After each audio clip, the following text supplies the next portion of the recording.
Welcome back to E3, everyone, after its glaring absence from last year, but, you know, it was understandable. It's the best that they could do. And this year is much different as well, because normally I try to cover and grade all the different press conferences.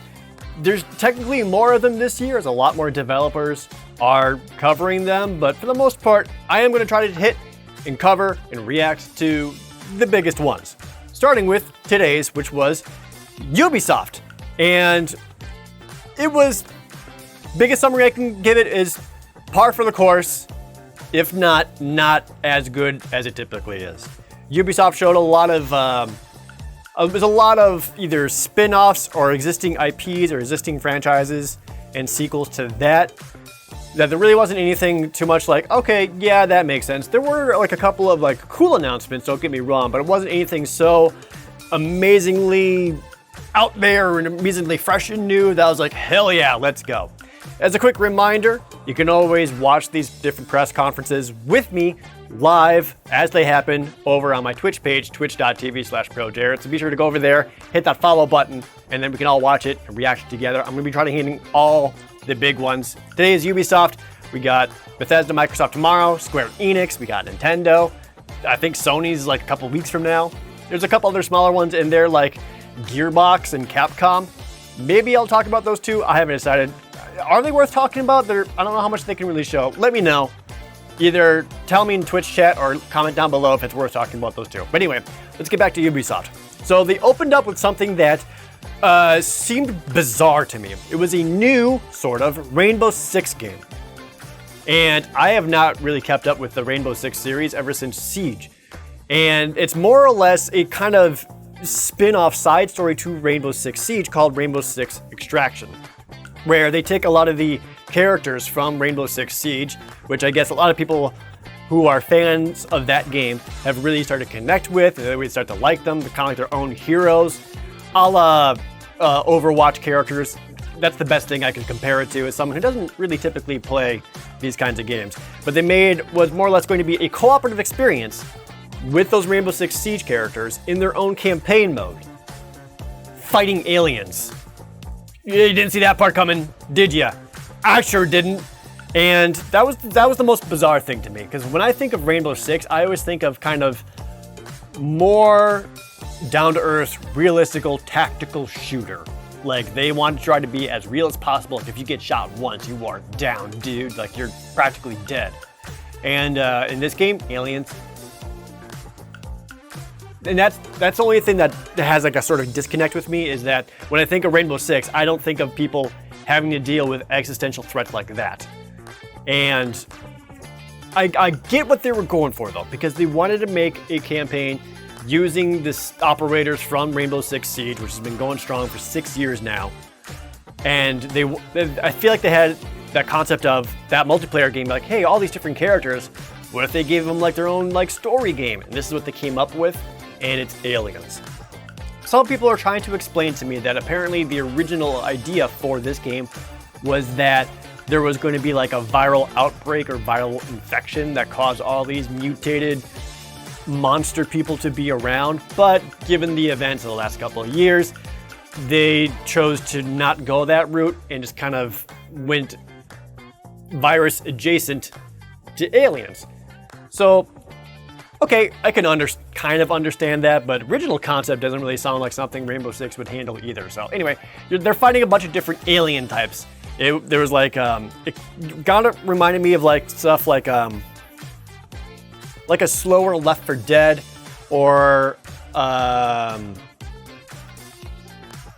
some other kind of zombie-ish game.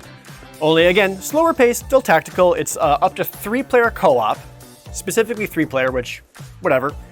Crossplay is in there, that's cool. What I really like about it is that they mentioned it's gonna be a sort of roguelike, where like there's kind of pseudo permadeath. Like if your character dies or goes down, they get more or less captured, and you have to like go back in and rescue them, and that's the only way to get all your stuff, all your upgrades, all your experience points back. All that makes sense. So that I get, and kind of neat. Okay. Again, not super into the concept as a whole though.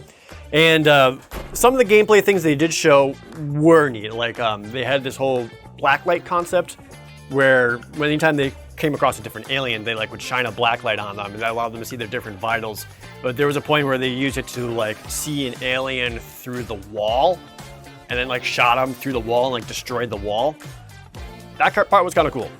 So it's coming this year. It's like coming out in September, which is pretty soon, but it seemed like a cool game that people would enjoy. Not one that I personally would want to play, just because, again, the alien concept is just too out there for me. It doesn't really do it for me.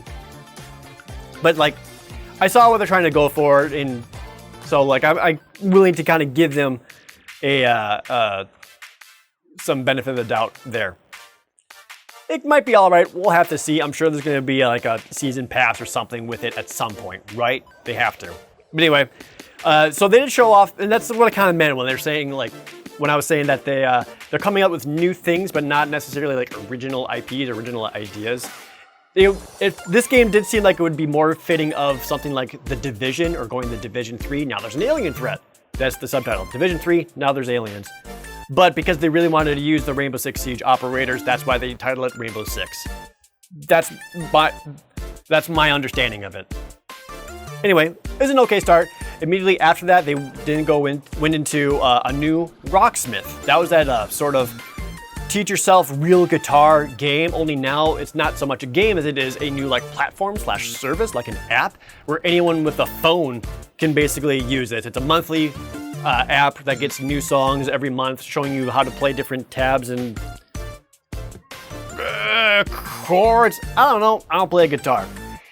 Again, that's not really something that I'm interested in, nor would I play that. But for anyone who wants to learn guitar or play guitar, it looked really cool, like really promising, like what they're doing with it. Basically, anyone with a phone can now use this service. You don't need to have a console and an extra guitar hookup. It's like the microphone of your phone is going to help teach you how to play and do all this. So it seemed impressive from what I could tell for an understandable upgrade to Rocksmith. Like they had like one-on-one like lessons through like basically Zoom calls or an online forum that you could like ask people, like, you know, what's the best way to how to handle it or how to learn it. So again, as a platform, seems kind of neat. We'll have to see where it goes. Not really so much a game, but as a new platform, cool. After that was a game called Riders Republic. I don't remember this one being announced, but it was basically that steep but rocks, bikes, and jetpacks. Like snowboarding X Games kind of thing. They showed 64-player mode, 64-player races. They showed like a Splatoon style kind of 6v6 game where you have to do different tricks on different areas of the map to like change the color of that to your team, and you try to like have like the most territory by when time runs out or whatever. I do like that it didn't seem to take itself completely seriously. It was certainly on a little more cartoonish side. I think there were some Fortnite dances in there. And so like some wacky cosmetics, I'm sure, different weird costumes. Not really a game, again, not a game that I'm really into, but people who like the kind of more arcade-ish Tony Hawk style games. I don't know how else to really describe them. Like X-Sports, but you might have a chicken hat or something. Something like that. That's coming September 2nd. There was a lot of game modes and like there's a lot of variety to it. It's definitely going to be another game as a service, like frequent updates, probably some season pass stuff, pay for cosmetics and microtransactions that way, which again seemed all right. After that, they went into a little bit of Rainbow Six Siege, which they basically said there's a new operator coming. Okay, but they said they're doing a lot of quality of life updates and all of this for people who play the game. And extra cool was that they showed, they basically said that crossplay is coming between all the platforms. That's awesome. So everyone on any kind of PC, it was like this year is PC and like Stadia or something like that, crossplay is happening. And then sometime early next year, all the consoles will also be crossplay with PC. Very cool. That's a cool update. After that, they didn't mention that, hey, don't forget, we're still updating all these other games. Like all these other games that are already out, we're still got new stuff coming to that. There's more For Honor stuff coming. There's more stuff for Trackmania. Hey, remember Brawlhalla?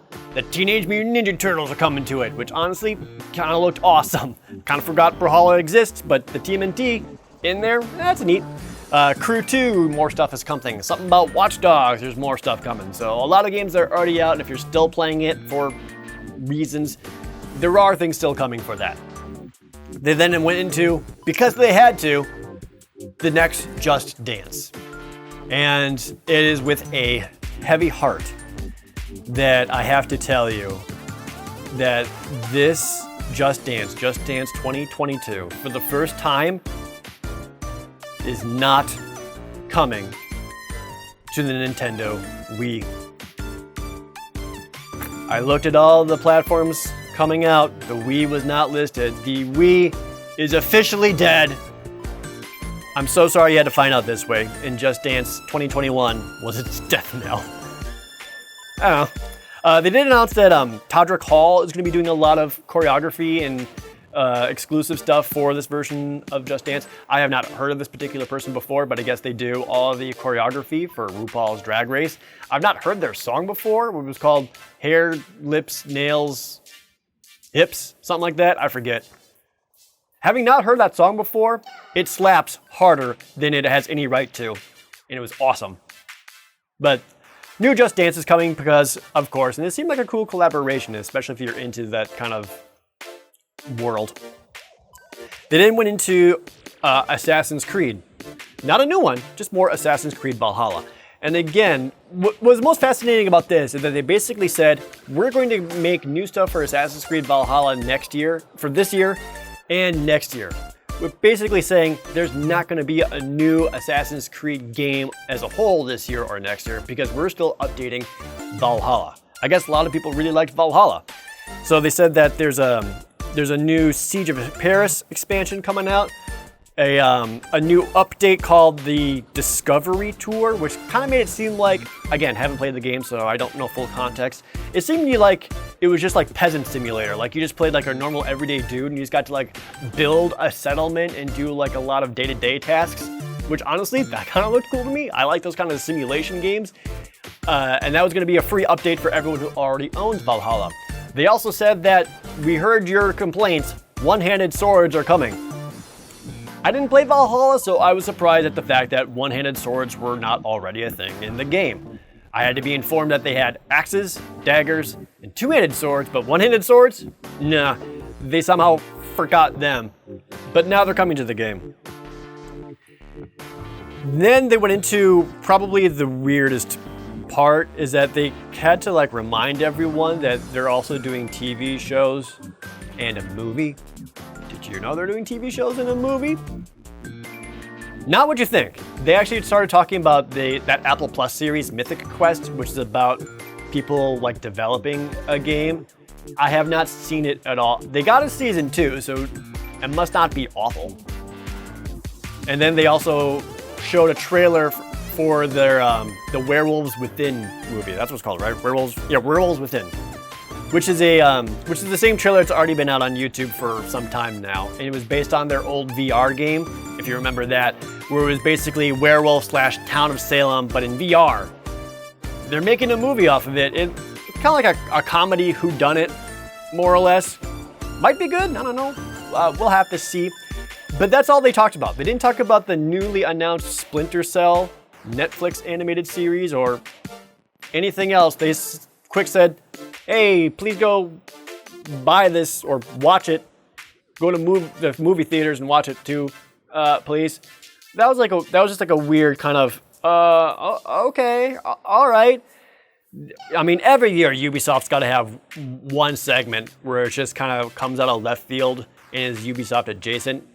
You think, I get why you're talking about this because you're involved, but doesn't seem like it should be here at E3. Kind of like when they did like the laser tag thing. More or less that. Anyway. They then went into talking more about Far Cry 6, which was recently announced. And they didn't really show any gameplay of it, but they did show some in-game footage, which was like all cutscene, and typical of Far Cry, they're really focusing on the villain again. which is I don't know the name of the actor, but pretty famous actor. He played Moff Gideon in Star Wars: The Mandalorian. Something I think people called him Gus. I want to say from Breaking Bad. I don't know, but he's the main villain. So they showed off a cutscene really focusing on that villain and his interactions and all of that. And gotta say, that looked rough. Like all the the cinematography and all that was fine, but like the character models looked aged.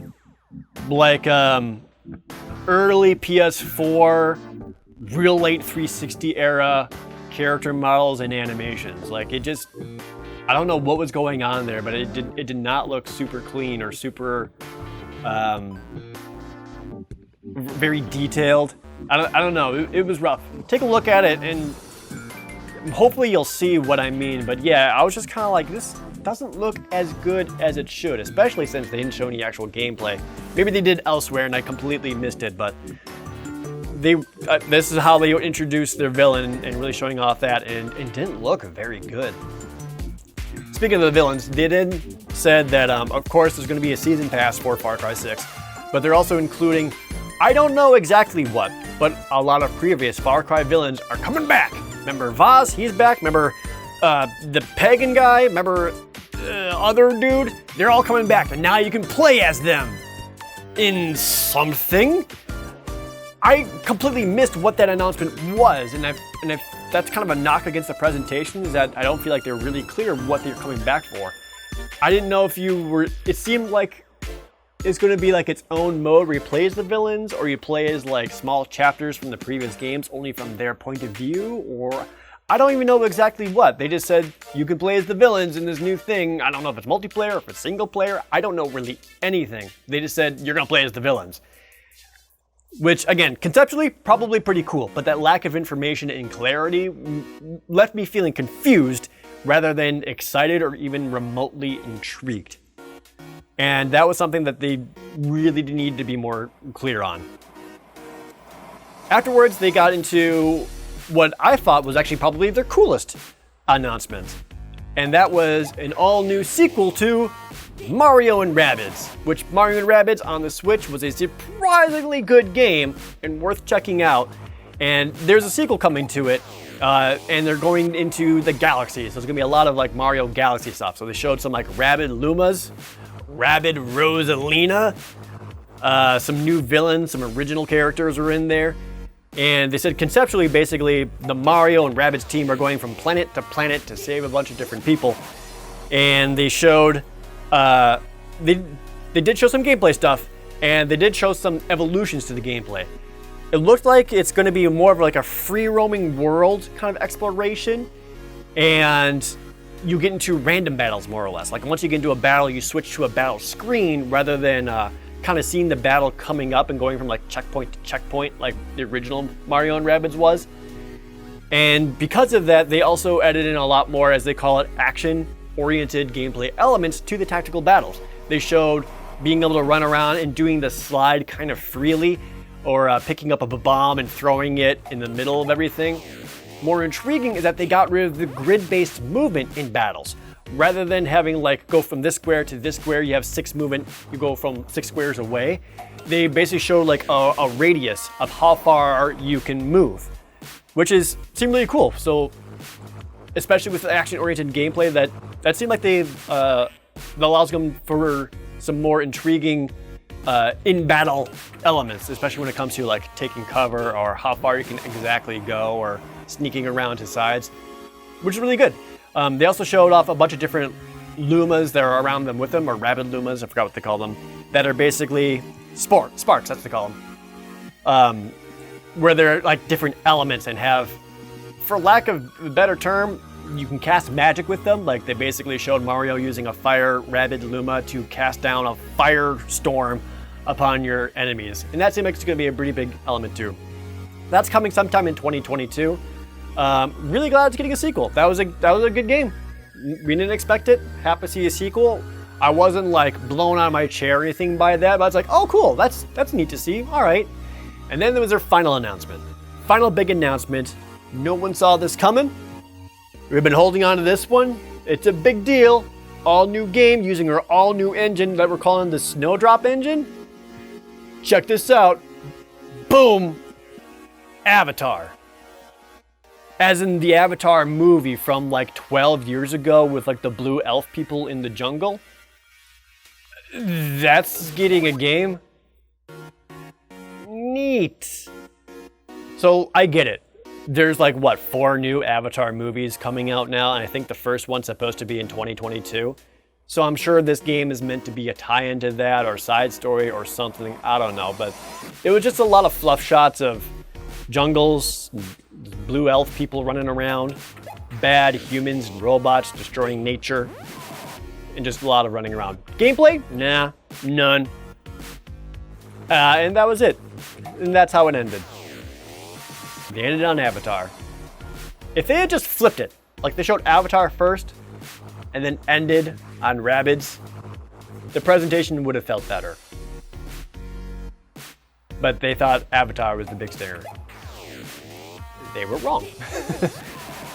And they didn't show any kind of gameplay for it, so I don't know what to even expect from it. As a multiplayer, is it like an open world game like Assassin's Creed or what? I don't know, but that was like the only original thing they have shown, where it was just a movie tie-in game. So forgive me if my expectations for that are reserved.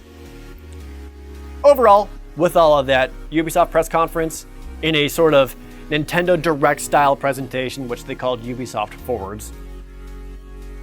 C-. It was about what we expect from Ubisoft. Rainbow Six, they talked about some Ghost Recon stuff. They didn't show anything, just like, hey, we haven't forgotten Ghost Recon, don't worry. Updates to Assassin's Creed, more Far Cry. It was all like Ubisoft properties that we already know about, and there's more stuff coming to that. It was like, okay, yeah, it's about what we expected. And because of that, and some of the weird lulls in there with like the movie and TV stuff, and like the Avatar stuff really was just sucking the wind out of the sails right at the end. That's why it was like fine, but less than the ideals. So C- for that, especially since Far Cry 6 wasn't even actual gameplay stuff. It was just like the cutscene, and the cutscene didn't look very good. Now, for the most part, they did do an alright job showing a lot of gameplay and demonstration stuff, even if it was early alpha or beta or scripted. But for the most part, they did a good job of at least giving you an idea of what to expect, aside from some pretty key ones where they just didn't, like the Avatar thing, like the Far Cry villains thing. I just wish I knew what that even was. They said like Far Cry 3 Blood Dragon's also coming with Far Cry 6 or something like that, or maybe the villains are going to be in Blood Dragon. I don't know, man. Again, just confusing. I wish I had answers. But there you go. That's Ubisoft. To start E3 with, it's about what I expected. Sure. Yeah, we sure are in that E3 time of year. I do miss it being like an actual in-person stage presentation, because it's just a different feel and a different excitement, because you can kind of get the audience in there too. But I basically ended the Ubisoft presentation with visible confusion. But it wasn't awful. I didn't feel like mad. Other than the fact that they didn't show Beyond Good and Evil 2 again. So I guess at this point we also need to accept that that game is now dead. It's never coming. Give up hope now. It'll hurt less in the future. There you go, that's Ubisoft. So we got more press conferences coming up. Like I said, tomorrow, Sunday, at 10 a.m. Pacific Standard Time is the Microsoft/Bethesda first joint press conference since Microsoft bought them. And then a couple hours after that, around noon, is going to be the Square Enix presentation. So hopefully you come on by for that, twitch.tv/ProJared, or keep checking out the review videos here. If there's anything else that I missed or didn't understand or need clarity on for the Ubisoft one, please leave a comment down below.